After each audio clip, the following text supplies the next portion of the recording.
चलिए, सारे बच्चे अब आ गए हैं। अब धीरे धीरे आते रहेंगे, एंट्री मिलती रहेगी उनको। जो आ चुके हैं उनकी पढ़ाई अब शुरू होगी। हाँ बोलिए। Good morning, good morning, good morning, good morning. तो आप लोगों ने आज शेड्यूल देखा था कि क्या पढ़ाई होगी? ये बताइए, शेड्यूल कितने बच्चों ने शेड्यूल चेक किया था? हाँ, पार्ट 4 ज्ञान सागर बातुनी। इस चैप्टर में क्या है? बातुनी। हाँ, ज्ञान सागर। हाँ बोलिए।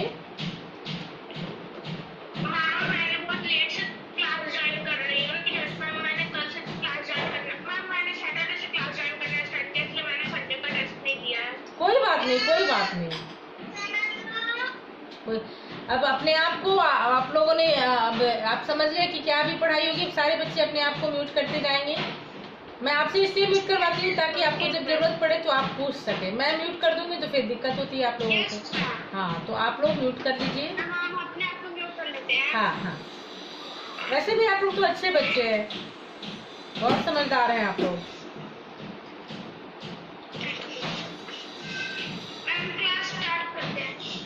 ओके बेटा। हाँ,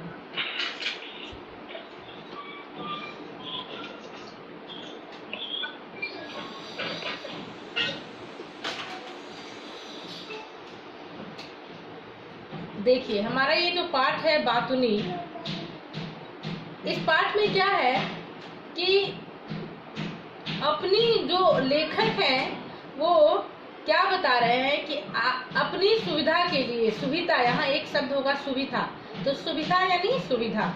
तो अपनी सुविधा के लिए उन्होंने एक सज्जन व्यक्ति को पकड़ा और बस यही कहा कि आप मेरे इस लिफाफे को पोस्ट बॉक्स में या पोस्ट ऑफिस में जाकर, एड्रेस उन्होंने दिया और कहा कि इसको ले जाकर छोड़ दीजिए।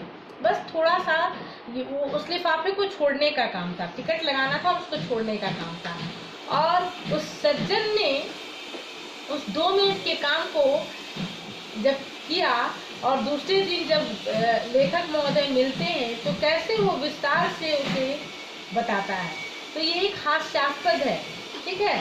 तो इसमें अपनी सुविधा के लिए कैसे उन्होंने आ बैल मुझे मार वाली बात कही है कि मैं चाहता तो खुद जा सकता था, लेकिन मुझे लगा कि इस लिफाफे को जो व्यक्ति उधर जा रहा है अगर वही छोड़ देगा तो कोई दिक्कत नहीं होगी, लेकिन उस एक छोटे से 5 मिनट के काम के लिए मुझे रोज इस व्यक्ति को आधा घंटा 1 घंटा देना होता है। तो इस पाठ में क्या है, हम लोग उस पाठ को पढ़ने से जानेंगे। बहुत हास्यास्पद है ये पाठ, जब हम लोग पढ़ेंगे तो काफी हंसी भी आएगी और उसमें हम जानेंगे कि सिर्फ सज्जन को ही वैसे व्यक्ति नहीं मिलते हैं, हमारे आसपास भी ऐसे बहुत व्यक्ति मिल जाएंगे जो उस तरह के होंगे, ठीक है ना। तो हमें वैसे व्यक्तियों से किस तरह से अपना काम निकालना है, किस तरह से बच के रहना है, बस यही इस पाठ में है। लेकिन जब ये पाठ लिखा गया तो वाकई में उस वक्त लोगों के पास समय होता था और लोग एक दूसरे से मिलते थे, लेकिन आज का जो समय है उसमें अब हम तरस जा रहे हैं कि किसी सामने वाले व्यक्ति से हम अच्छे से खुल के बात कर सके। अब वो समय बिल्कुल चला गया कि हम किसी से बात कर सके। जब समय आएगा भी तो हम खुले मुंह किसी से बात नहीं कर पाएंगे। यानी अब हमारे मुंह पर हमेशा मास्क लगा होगा और हमेशा अपने को सेफ साइड में रखेंगे कि कहीं ऐसा ना हो कि उस व्यक्ति को कुछ हो और हमें हो जाए, है ना। ऐसी बात है ना। न्यूज़ में तो बताया 2-3 इयर्स तक कोरोना आएगा इस मंथ। ठीक है, कोई बात नहीं बेटा, आएगा तो हम लोग निपटने के लिए तैयार है, मजबूती के साथ उससे निपटारा करेंगे, है ना। डरने की जरूरत नहीं है, बस घर में रहना है और सेफ रहना है। हाँ,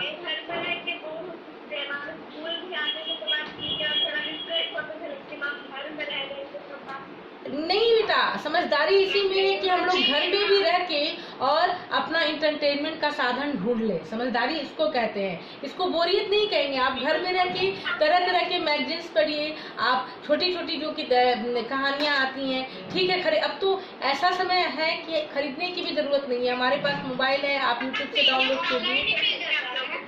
हाँ हाँ, आप YouTube पे गेम डाउनलोड कर सकते हैं या इंडोर गेम खेल सकते हैं। हाँ, अब तो सब कुछ फोन पे हो रहा है। अब हमारी ये मजबूरी है, ठीक है, हम लोग ये कह सकते हैं कि पढ़ाई भी लैपटॉप पे कर रहे हैं या मोबाइल पे कर रहे हैं, फिर खेलना कूदना भी उससे ही करें, तो अब ये तो हमारी मजबूरी है ना, हमारी जान से बढ़कर तो कुछ नहीं है। इसलिए हमें घर में रहना है। एक व्यक्ति को भी अगर किसी को घर में होता है तो सारे व्यक्ति को हो जाएगा। हाँ हाँ हाँ हाँ, तो फिर इसमें बोरियत तो है नहीं, आपकी पढ़ाई हो रही है ना। 9 से 2 आप पढ़ाई कर लीजिए, 1 घंटा रेस्ट कर लीजिए, घर में ही इंडोर गेम्स खेल लीजिए अपने छोटे भाई बहनों के साथ। तो हमें उससे निपटना है ना, इन चीजों से। थोड़ा छत पर चले जाएंगे शाम को, है ना। हाँ, क्या? हाँ, घर में ही रहकर सेफ रहना। चलिए, अब हम लोग पढ़ाई शुरू करें। पाठ को निकालिए आप लोग। ओके, स्क्रीन शेयर कर सकती है। अच्छा, 1 मिनट।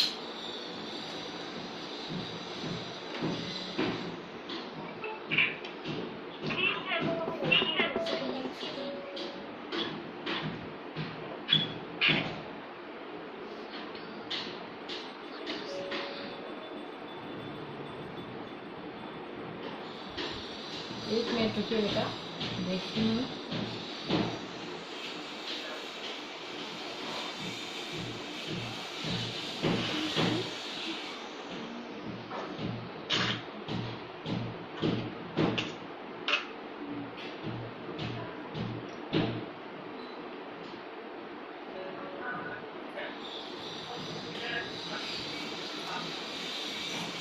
हाले, 1 मिनट रुकिए। कैमरा रिवर्स कर दीजिए आप उस पे।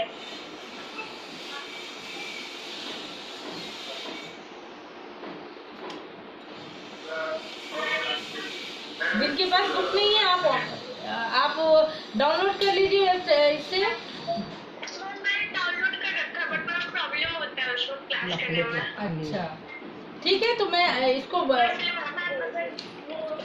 मैं बोलती जाऊंगी, आप उसको ध्यान से सुनिए।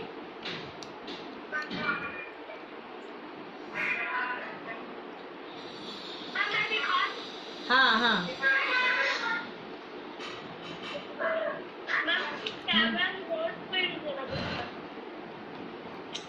अच्छा रुकिए 1 मिनट।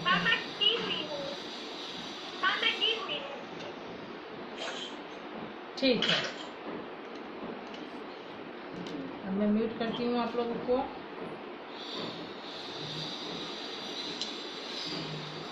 चलिए,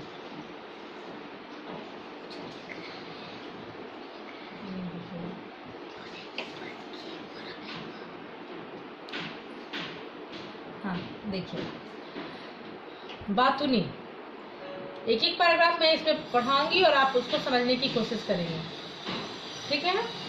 आदमी सुविधा खोजने में मारा जाता है। उस शाम अगर मैं खुद जाकर लिफाफा पोस्ट ऑफिस में छोड़ देता तो वह कष्ट न होता जो तभी से भुगत रहा हूँ। उस शाम मुझे एक लिफाफा जरूरी छोड़ना था। मैं बाहर निकला। पोस्ट ऑफिस पर बंद होने का समय हो रहा था। सामने से एक सज्जन, बाद में इन्हें मैंने कभी सज्जन नहीं कहा, साइकिल पर जाते दिखे। मैंने उन्हें रोककर कहा, जरा एक लिफाफा लेकर इस कागज को उसमें रखकर यह पता लिखकर डाक में छोड़ दीजिए। उन्होंने कहा, सहर्ष। बस उनके सहर्ष ने मेरा हर्ष तभी से जो छीना वह तो आज तक वापस नहीं मिला। देखिए, हरिशंकर परसाई, यह व्यंग्यात्मक है। यह पाठ जो हमारा है इसमें ये हरिशंकर परसाई जी द्वारा लिखित यह पाठ है। और इन्होंने कैसे इसमें एक क्या कहते हैं ये कि इनको एक लिफाफा पोस्ट करना था, समय इनके पास नहीं था, बहुत कम समय था और इन्होंने सोचा कि अगर ये खुद जाएंगे तो हो सकता है कि इनको काफ़ी लेट हो जाए। तो एक व्यक्ति, एक सज्जन, जो कि बाद में इन्होंने उस सज्जन को कभी दोबारा सज्जन नहीं कहा, उनसे कहा कि मेरे इस पेपर को, मेरे इस चिट्ठी को एक लिफाफा लेकर उसमें डालकर और इस एड्रेस को लिख कर क्या इसे पोस्ट कर देंगे। उन्होंने कहा सहर्ष, यानी हर्ष यानी खुशी। सहर्ष मतलब क्या होता है? वही तो बता रही हूँ ना, सहर्ष, हर्ष यानी खुशी, तो खुशी के साथ उन्होंने कहा सहर्ष यानी कि मैं खुशी के साथ बहुत खुश होकर मैं आपके इस लिफाफे को छोड़ दूंगा। ठीक है, यहाँ तक क्लियर है। हरिशंकर प्रसाई जो लेखक थे, उनके पास समय नहीं था, उन्होंने अपने उस चिट्ठी को एक सज्जन व्यक्ति को, जो कि उस पोस्ट ऑफिस के रास्ते की तरफ जा रहे थे, उनको उन्होंने कहा कि एक लिफाफा लेकर मेरे इस लेटर को, इस चिट्ठी को उसमें डालकर और इस एड्रेस पर लिखकर छोड़ दीजिएगा। उन्होंने कहा सहर्ष। ठीक है, आगे देखिए। दूसरे दिन वे दिख गए तो मैंने पूछा वह चिट्ठी डाल दी थी। अब ये जाहिर सी बात है भाई कि आपने किसी को कोई काम दिया है तो आपको तो थोड़ी बेचैनी होगी कि पता नहीं वो काम हुआ या नहीं हुआ। अचानक दूसरे दिन वो व्यक्ति दिख जाते हैं और लेखक उनसे पूछ लेते हैं कि क्या आपने वह चिट्ठी छोड़ दी थी। आप बताइए, इसका जवाब ज़्यादा से ज़्यादा कितना होना चाहिए? यही ना कि हाँ जी हाँ साहब मैंने उसको छोड़ दी थी। लेकिन यही कि जी हाँ साहब मैंने आपकी चिट्ठी टिकट लगाकर और पता लिखकर लेटर बॉक्स में छोड़ दी थी। बस इससे ज़्यादा तो नहीं हो सकती। लेकिन उस महाशय ने उसको कितने विस्तार से बताया वो देखिए। उन्होंने यह जवाब दिया, मैं पोस्ट ऑफिस पहुंचा साहब, देखता हूँ कि पोस्ट ऑफिस बंद हो चुका है। अब मैं बड़ा परेशान, मैं कहूँ कि करूँ तो क्या करूँ। आपकी चिट्ठी जरूरी है, आपने पहली बार तो कोई काम बताया, इतने दिनों से आप यहाँ रहते हैं पर सेवा का कोई मौका ही नहीं मिला था। मैंने कहा चाहे आकाश टूट जाए और पृथ्वी फट पड़े पर आपका लिफाफा जरूर डालूंगा। तो साहब मैं बाहर निकला, अब मैं कहूँ कि जाऊँ तो जाऊँ कहाँ। इतने में साहब मेरी नजर पड़ी साहनी मेडिकल स्टोर पर। वहाँ साहनी बैठा था। मैं वहाँ गया। साहनी मेरा कई साल से दोस्त है, आप नहीं जानते। उसके फादर और मेरे फादर बड़े अच्छे दोस्त थे। बाद में उसके फादर को एक दिन दिल का दौरा पड़ा और ये सब आजकल दिल की बीमारी का भी बड़ा फैशन चल पड़ा है। तो मैंने कहा यार साहनी लिफाफा दे। उसने कहा लिफाफा तो नहीं है, टिकट है। अब देखिए एक छोटी सी बात थी, एक प्रश्न किया लेखक ने कि क्या आपने मेरी उस चिट्ठी को छोड़ दिया। आपसे भी अगर मैं ये प्रश्न करूं तो आप एक ही लाइन में जवाब देंगे कि हाँ मैंने ये काम कर दिया था। कोई काम अगर आपको मैं कहूँ या कोई भी कहे तो आप एक ही लाइन में जवाब देंगे ना कि हाँ मैंने ये काम कर दिया था, है ना। लेकिन उस सज्जन ने किस तरह से जवाब दिया कि साहब आपने, जब मैं वहां पहुंचा, इतने विस्तार से बताया कि साहब मैं जब वहां पहुंचा तो पोस्ट ऑफिस बंद हो चुका था। अब मुझे लगा कि आपने एक काम तो मुझे पहली बार दिया है, अब मैं क्या करूं। मैं बड़ा घबरा गया, लेकिन काम तो आपका करना था। वो कितने विस्तार से उसको बता रहा है। मतलब ये कि सामने वाला जो व्यक्ति है उसके पास दूसरा कोई काम नहीं है। वो पूरे मतलब उस एक लाइन के जवाब को, जिसको सिर्फ हाँ में भी वो कह सकते थे, उन्होंने पूरा आधा घंटा समय लिया और विस्तार से बताया कि जब मैं वहाँ गया तो पोस्ट ऑफिस बंद हो चुका था और लेकिन आपने पहली बार मुझे काम दिया था, वो भी आप मेरे मोहल्ले में इतने दिनों से रह रहे हैं और आपने पहली बार मुझे काम दिया। मुझे बड़ा अफसोस लग रहा था, लेकिन मुझे तो वो काम करना था। अब मैं सोचा कि मैं क्या करूं। तो साहब जब मैं बाहर निकला तो क्या देखा कि सामने साहनी मेडिकल स्टोर है।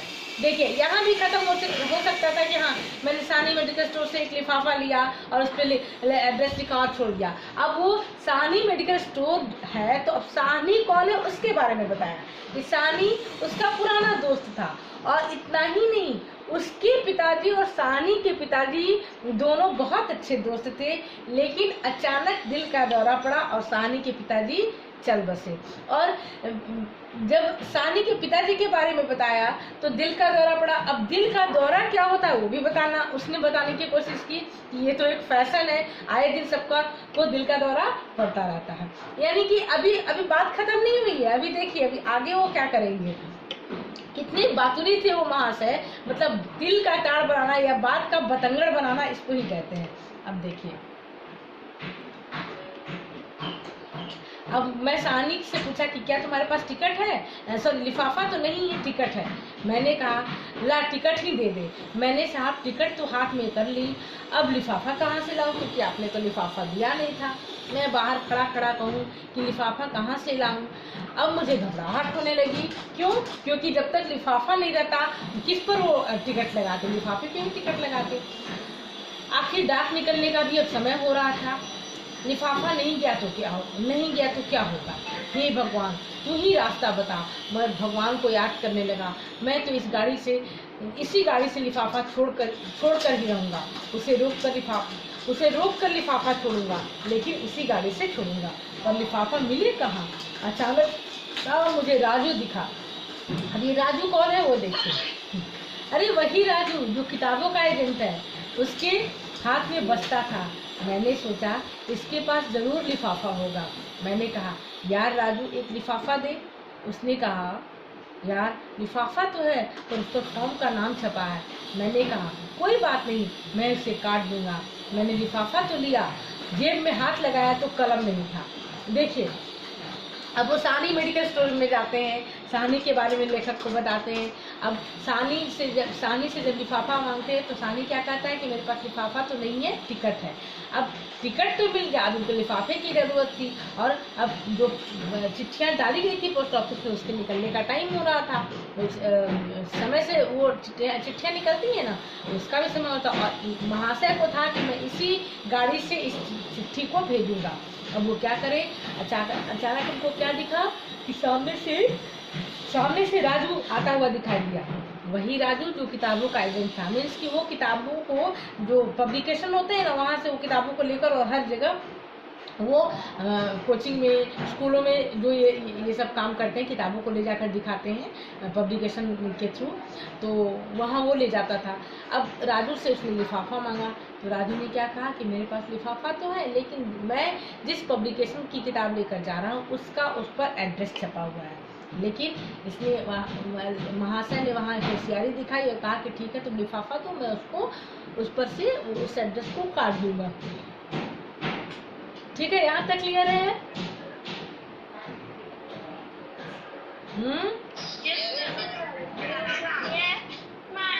ओके, म्यूट करेंगे आप लोग, म्यूट कीजिए अपने आप को।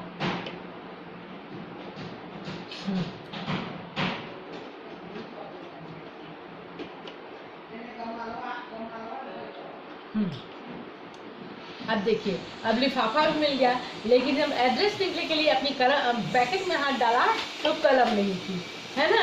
अब कलम वो कहाँ से लाए। मैंने कहा अजीब बेवकूफ हूँ, काम ले लिया और कलम लाया नहीं। भाग्य से राजू के पास पेन थी। मैंने कहा यार पेन दे, और उसने साफ फौरन निकाल कर दे दिया। राजू में इतनी बात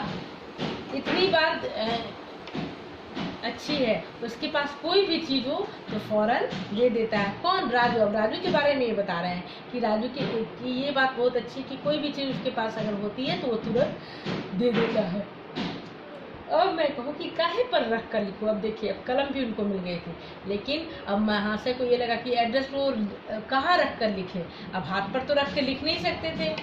मैंने झट से उसका बस्ता लिया, यानी जिस बैग को लेकर राजू घूमता था उसके पास उस पर लिफाफा रखा, उसकी फॉर्म का नाम काटा और पता लिखा, और साहब मैं भागा पोस्ट ऑफिस की तरफ।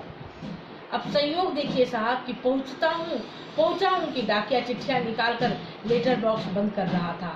मैंने कहा भाई साहब यह चिट्ठी भी जरूरी है, इसे डाक से शामिल इसे डाक में शामिल कर लीजिए। वह भला आदमी था, उसने लिफाफा ले लिया और तब साहब मेरा मन हल्का हुआ कि आपने जो काम दिया था वो मैंने संपन्न किया, वो काम सही ढंग से हो गया।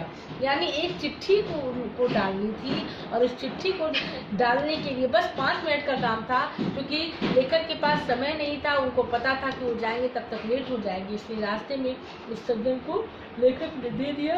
और जब दिया तो सज्जन ने ले तो लिया, लेकिन आगे जैसे जैसे ये आगे बढ़ते गए क्या हुआ कि इनके पास ना लिफाफा था, ना टिकट थी, ना ही कलम थी, कुछ भी इनके पास नहीं था। लेकिन कैसे कैसे कहाँ कहाँ उन्होंने किससे लेकर व्यवस्था की, वो सारा विस्तार वृतांत लेखक महोदय को बताया।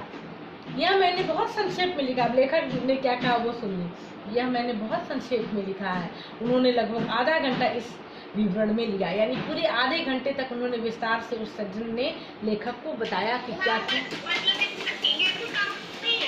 क्या ये भी हाँ ये कम है। उन्होंने हाँ लेखक, क्योंकि लेखक को इसको तो लिखना था व्यंग्यात्मक, इन्होंने इसको लेखनी में एक शामिल कर लिया आपने, तो इन्होंने थोड़ा कम ही उसका ये किया है। हाँ बोलिए। 10 सेकंड के आंसर के लिए 1 घंटा लगा दिया। 1 घंटा लगा दिया। लेखक ने इसको आधा घंटा समय दिया कि आधा घंटा लगाया। 10 सेकंड के आंसर का। हाँ तो चूंकि उस व्यक्ति के पास दूसरा कोई काम नहीं था, मैंने कसम खाई कि कभी इनसे कोई काम नहीं कराऊंगा। उसी वक्त लेखक ने जब पूरी बात सुन ली तो कसम खा लिया कि ना बाबा, अब इनसे मैं कोई काम नहीं करवाऊंगा। मगर जितना पाप कर चुका था उसका फल तो भुगतना था। यानी कि लेखक से अब उस सज्जन से लेखक को दोस्ती हो चुकी थी, लेखक ने इनसे अपना काम करवा लिया था, तो अब लेखक को तो उसको भुगतना था। आगे मेरा काम करके उन्होंने मेरे ऊपर हमेशा के लिए अधिकार जमा लिया था, यानी जो चाहे वो कर सकते थे। उनके साथ कभी भी उनको रोककर उनके घर आकर उनसे बात कर सकते थे, क्योंकि लेखक का काम उस व्यक्ति ने किया था। रास्ते में उनका घर पड़ता था। आप देखिए, मैं निकलता और दिख जाता तो वे बहुत खुश होकर मुझसे पूछते कहाँ जा रहे हैं। अब जब ये रास्ते से निकलते थे तो रास्ते में ही उस सज्जन का घर पड़ता था, और जब ये निकलते थे और अगर ये दिख गए उस सज्जन को तो सीधे यही पूछते थे कहाँ जा रहे हैं। ठीक है, उतना भी पूछा तो चलेगा। आपसे ही आप कहीं निकल रहे हो, कोई पूछ दे कि आप कहाँ जा रहे हैं तो आप बस बोलेंगे हाँ मैं यहाँ जा रहा हूँ, आगे बढ़ जाऊँगा। लेकिन ये क्या करते थे वो देखिए। मैं नहीं समझ पाता कि आमतौर पर लोग क्यों पूछते हैं कि आप कहाँ जा रहे हैं। वे क्या पुरुष के आदमी हैं? मतलब लेखक यही कह रहे हैं कि मुझे आज तक ये समझ में नहीं आया कि कोई कहीं जाता है तो दूसरा व्यक्ति जो मिलता है रास्ते में क्यों ये पूछता है कि कहाँ जा रहे हैं। अरे भाई, ये जाहिर सी बात है कि कोई काम होगा तभी मैं निकल रहा हूँ या कोई निकल रहा है। तो ये आज तक मुझे इसका जवाब ही नहीं मिल पाया कि लोग ये क्यों पूछते हैं कि आप कहाँ जा रहे हैं। क्या आप पुलिस विभाग में तो नहीं है, नहीं खुफिया में है, या चाचा होते हैं कि जानना चाहते हैं मेरे घर के भी आप नहीं हैं, मेरे पड़ोसी हैं, मेरे कॉलोनी में आप रहते हैं, तो आपको ये जानने का कोई हक नहीं है कि मैं कहाँ जा रहा हूँ। हाँ, बस इतना आप जानिए कि मैं काम से जा रहा हूँ। तो लेखक को आज तक ये बात नहीं समझ में आई कि लोग ये क्यों पूछते हैं। चाचा होते हैं कि जानना चाहते हैं कि तुम कहाँ जा रहे हो। यह असल में आदमी को रोक कर बात करने की भूमिका है। अगर बात करने का मन होता है तो लोग यही पूछते हैं कि कहाँ जा रहे हैं। यानी कि अब एक लाइन का जवाब देने के लिए आप रुकेंगे तो धीरे धीरे बहुत सारी बातें निकल जाएंगी। ये लोगों को बात रोक कर बात करने की भूमिका है। जिससे जल्दी जाना है वह भी होशियारी करता है, कहता है कहीं नहीं, ऐसे ही, और आगे बढ़ जाता है। देखिए, जो होशियार लोग होते हैं अगर उनको कहीं जाना होता है, जल्दी जाना, तो कहते हैं अरे कहीं नहीं, और कहते हुए आगे बढ़ जाते हैं। यानी बोलते हुए वो आगे बढ़ रहे हैं, रुक कर नहीं बोला था। रुक कर बोलेंगे तब तो वो फंसेंगे, तो रुक कर वो नहीं बोल रहे, बस बोलते हुए वो आगे बढ़ते जा रहे हैं। क्या सवाल है, कहाँ जा रहे हैं, और क्या जवाब है, कहीं नहीं, ऐसे ही। मगर लोग पूछते ही नहीं और लोग जवाब देते भी नहीं। मैं जब रुक जाता और कहता यूं ही जरा सिविल सर्जन से मिलने जा रहा हूँ, बस वो मुझे पकड़ लेते। अब जब इनसे पूछते वो व्यक्ति सर्जन कि आप कहाँ जा रहे हैं, और ये कह देते बस यूं ही मैं यहाँ सिविल सर्जन से मिलने जा रहा हूँ, तो ये पकड़ लेते। और क्या कहते वो सुनिए। अच्छा, डॉक्टर गुप्ता से, वे हमारे चाचा के बड़े अच्छे दोस्त थे। नागपुर में पास बंगला था हम लोगों का। हमारे घर आते तो मुझे गोद में लेकर खिलाते थे। मिलते हैं तो कहते हैं क्यों बेटा भूल गए, घर नहीं आते हो। यानी देखिए, जो भी इनको मिलता था वो इनका मित्र हो जाता था। वे 10-15 मिनट तक डॉक्टर गुप्ता से अपने पारिवारिक संबंध बताते। जब ये सिविल सर्जन का नाम लेते यानी डॉक्टर गुप्ता, तो डॉक्टर गुप्ता से उस सर्जन का क्या रिश्ता है, वो पूरा पारिवारिक संबंध वो इनको बताने लगते थे। कभी मैं कहता प्रोफेसर तिवारी से मिलने जा रहा हूँ, तो ये क्या कहते वो सुनिए। ये कहते अच्छा तिवारी जी से मिलने, हमारे फादर इन लॉ के बड़े पुराने दोस्त हैं, दोनों साथ पढ़ते थे, अभी भी हमारे प्रति प्रेम भाव रखते हैं। कभी मिल जाते हैं तो कहते हैं कभी घर आओ। मैं किसी का भी नाम लेता हुआ उनकी चाचा, मामा, ससुर या पिता का दोस्त निकल जाता, और वे 10-15 मिनट उसके संदर्भ में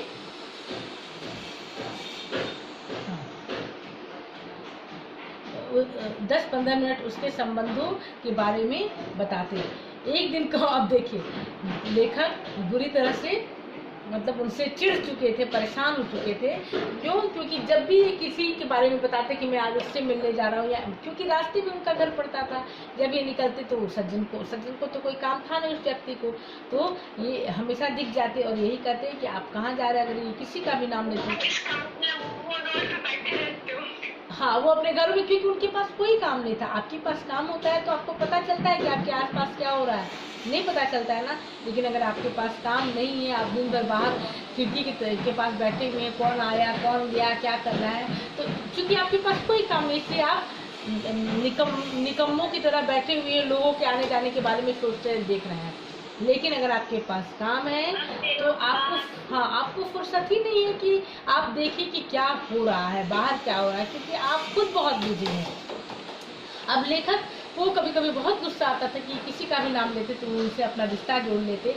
रिश्ता जोड़ते वो भी सही था, लेकिन रिश्ता जोड़ने के साथ साथ वह उस व्यक्ति से उनके पारिवारिक संबंध कैसे हैं उसको बताते बताते इनका सारा समय वो बर्बाद कर देते थे। अब लेखक ने एक दिन कहा कि अगर अब इन्होंने पूछा कि मैं कहाँ जा रहा हूँ, तो सीधे कहूँगा डाकू जालिम सिंह से मिलने जा रहा हूँ। तब वे शायद झटके से कहेंगे, अच्छा डाकू जालिम सिंह, वे तो हमारे फादर के अच्छे दोस्त थे, दोनों साथ ही डाका डाला करते थे। जालिम सिंह ने तो मुझे गोद में खिलाया है। फिर एक दिन कहूँगा भगवान से मिलने जा रहा हूँ। वे कहेंगे भगवान से अच्छा, वे तो हमारे चाचा के बड़े अच्छे दोस्त थे, दोनों स्वर्ग में साथ रहा करते थे। अब देखिए, इन्होंने अब जब भी इनको बाहर निकलना होता था लेखक को, तो सीधे यही कहते हैं कि आज अगर इन्होंने पूछ दिया तो मैं यही कहूँगा कि आप उससे मिलने जा रहे हैं, और मैं पूरी तरह से उनको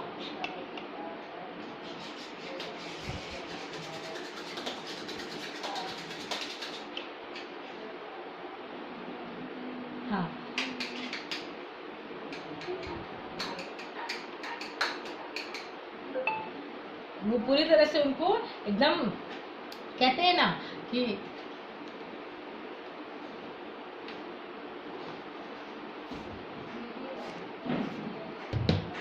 उनको उनके बारे में वो तैयार होकर जाते थे कि अब ये जो कहेंगे उससे मैं क्या जवाब इनको दूंगा।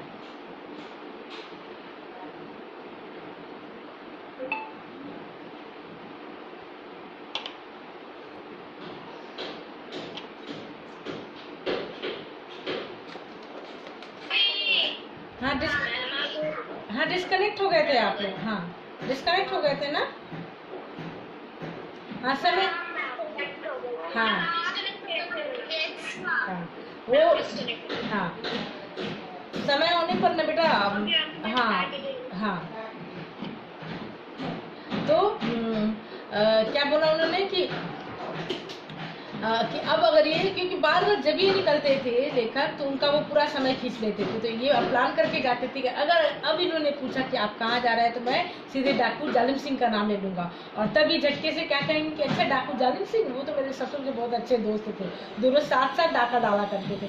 यानी हम इनको बहुत से मतलब एक कहिए कि नफरत सी होने लगी थी, क्योंकि उनका समय वो बहुत बर्बाद कर देते थे, बहुत ज़्यादा उनका समय वो ले लेते थे। क्या हो गया था? ईर्ष्या नहीं, ईर्ष्या तो यहाँ ये जलन नहीं थी। अब एक चिड़ एक नहीं था, इरिटेटिंग पर्सन कहते हैं, बहुत इरिटेट करता, तो इरिटेशन हो गया था। हाँ हाँ, क्या?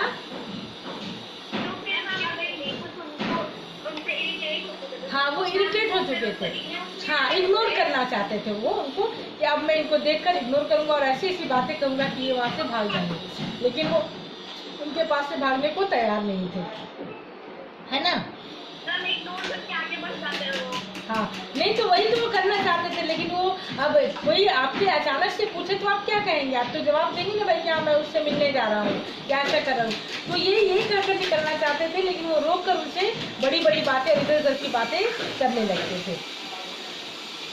अब इन्होंने क्या सोचा था कि अब कहेंगे तो मैं कहूँगा डाकू जालिम सिंह से मिलने जा रहा हूँ, और फिर कहेंगे तो मैं कहूँगा भगवान से मिलने जा रहा हूँ, और क्या कहेंगे कि मेरे चाचा के बहुत अच्छे मित्र थे और दोनों स्वर्ग में साथ साथ खेला करते थे। यानी पूरी तरह से ये प्लान करके जाते थे कि आप देखिए मैं क्या करता हूँ। अब देखिए, जब उससे भी नहीं हुआ तो ये अपना समय बचाने के लिए लेखक ने क्या किया। अब अपनी यह हालत है कि उस रास्ते को छोड़कर करीब आधा मील का चक्कर लगाकर जाता हूँ। मतलब अगर उस रास्ते से ये किसी काम के लिए जाए तो एकदम सड़क पर ये बहुत जल्दी निकल जाए, लेकिन उस व्यक्ति से मुलाकात न हो, इसलिए पूरे कॉलोनी के पीछे से घूमकर, यानी आधा घंटा उनको सड़क पर निकलने में लगता था, लेकिन फिर भी ये उसी पीछे से के रास्ते से ये जाते थे ताकि उस व्यक्ति से मुलाकात न हो। हाँ, वे बाजार में, अब एक दिन क्या हुआ कि वे बाजार में, ये तो इनसे पीछा छुड़ाने के लिए आधा मील चक्कर लगाते थे और तब बाजार की तरफ जाते थे। अब एक दिन, हाँ, आधा किलोमीटर। अब एक दिन क्या हुआ कि अचानक से वे बाजार में मिल गए, कहने लगे आजकल आप दिखाई नहीं देते। अब देखिए, जब बाजार मिले तो क्या कहने लगे, आजकल आप दिखाई नहीं देते। हाँ हाँ, मैंने कहा बाहर निकलना ही नहीं होता, घर ही रहता हूँ। उन्होंने कहा अच्छा तो फिर घर पर ही दर्शन करूँगा। देखिए, जब इन्होंने कहा कि क्या करूँ, बाहर ही नहीं निकल पाता हूँ, तो कहा ठीक है कोई बात नहीं, मैं आपके घर ही आ जाया करूँगा। मैं कहाँ फंस गया। अब लेखक ने जब ये बात कही कि मैं घर पर ही रहता हूँ, और उन्होंने कहा कि ठीक है मैं आपसे मिलने के लिए घर ही आ जाऊँगा, तो क्या कहा, अब लेखक को यही लगा कि अब तो मैं कहकर फंस गया। अगर वे घर पर दर्शन करने आ पहुँचे तो घंटों बैठेंगे। बाहर तो बात करने में क्या होता है कि चलो भाई आधा घंटा 1 घंटा बात किया और आगे बढ़ गए, लेकिन घर आएंगे तो हो सकता है सुबह से शाम तक बैठे रह जाएं, ताकि वे हाँ घंटों बैठेंगे। सोच विचार के बाद यह तय किया कि मैं फिर उनके घर के सामने से निकलना शुरू कर दूं, वहीं दर्शन दे दूं, ताकि वे घर पर दर्शन करने न आ पहुँचे। उन सज्जन से मुझे डर लगता है, वे मुझे दूर से देखते हैं तो चेहरा खिल उठता है। मैं कांप जाता हूँ, क्यों कि वे घंटे भर से उनका काम नहीं घंटे भर के पहले वे नहीं छोड़ते हैं। उनके चेहरे पर यही भाव होता है जो सुरसा के मुख पर हनुमान को देखकर आया था। अब देखिए यहाँ क्या कर रहा है कि कभी क्या कर रहे हैं कि जब वो मार्केट में उन्होंने कहा कि मैं आपके घर ही आ जाया करूँगा, तो लेखक महोदय ने फिर से यही निर्णय लिया कि नहीं, मैं उसी रास्ते पर जाऊँगा ताकि रास्ते में ही उनसे मुलाकात हो जाए। अब दूर से भी कभी उनको देख लेते हैं तो वो सज्जन तो खुशी के मारे एकदम उछल पड़ते, उनके चेहरे से पता चल जाता है कि वो बहुत खुश है, लेकिन लेखक को उनसे डर लगने लगता है। उनका चेहरा पूरी तरह से डर जाता लगता, सज्जन से मुझे डर लगता है। वे मुझे दूर से देखते हैं तो उनका चेहरा खिल उठता है और मैं कांप जाता हूँ। लेखक कांप जाते हैं, क्यों? क्योंकि वो अगर मिल गए तो घंटे 2 घंटे के पहले उनको छोड़ने वाले नहीं है। और उनके चेहरे पर ठीक वैसा ही भाव होता है मुझे देखकर उस सज्जन व्यक्ति के चेहरे पर, जो सुरसा के मुंह पर हनुमान को देखकर आया था। सुरसा जो समुद्र में जब हनुमान जी लंका की ओर जा रहे थे और समुद्र में सुरसा मिली थी ना राक्षसी, और उसने जब हनुमान जी को देखा तो काफी खिल उठी थी कि आज मैं इसे खाकर कितने दिनों तक मैं चैन से बैठूंगी। तो मतलब उस सुरसा का चेहरा जिस तरह से खिल उठता है, वैसी ही तुलना उस सज्जन व्यक्ति के चेहरे से की गई है कि उस सज्जन व्यक्ति भी जब मुझे देखते हैं तो उनका भी चेहरा खिल उठता है कि अब वो मुझे बहुत अच्छे से, मतलब अब उनका समय आज बीत जाएगा। हाँ, सुरसा ने कहा था आज सूरन में क्या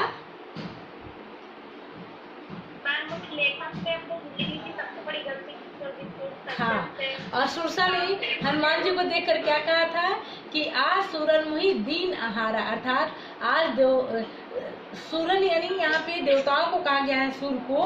तो सुरसा ने क्या कहा कि आज देवताओं ने मुझे मेरा भोजन अच्छे से दे दिया है, यानी कि वो खाकर पूरे दिन के लिए वो निश्चिंत हो जाएंगे। वैसा ही उस व्यक्ति, सज्जन व्यक्ति भी जब लेखक को देखते हैं तो यही कहते हैं, यही सोचते हैं और उसी तरह वो खुश हो जाते हैं। ये सज्जन भी किसी परिचित को देखकर मन ही मन कहते हैं आज सूरन मुहि दीन आहारा। वे पास आकर हाथ पकड़ लेते हैं और एक पाँव से आपका पाँव दबा लेंगे और मुंह मिलाकर घंटे भर बकते जाएंगे, यानी कि लगातार बोलते जाएंगे। हम तो राह देख रहे हैं कि कोई कर्नल जिम कार्बेट पैदा हो और उनसे हमारी रक्षा करे। यानी कि अभी बुरी तरह से फंस चुके थे, और मतलब वो कहने का मतलब है कि हमारे समाज में ऐसे बहुत बातूनी व्यक्ति मिल जाएंगे जो पूरे समय आपसे बात करते रहेंगे। आप तो थक जाएंगे लेकिन वो नहीं थकेंगे, है ना।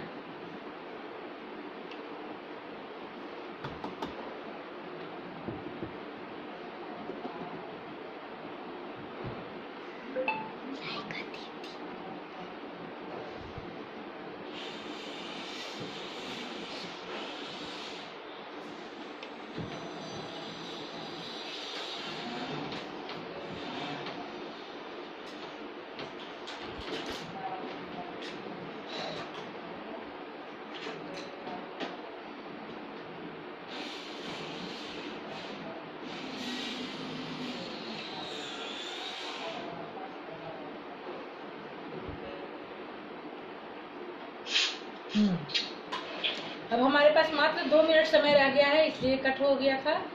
तो मैं क्या बता रही थी कि हमारे समाज में, क्योंकि समय खत्म हो चुका है बेटा, टाइम ओवर हो चुका है, तो अब थोड़ा सा और मैं इसके निष्कर्ष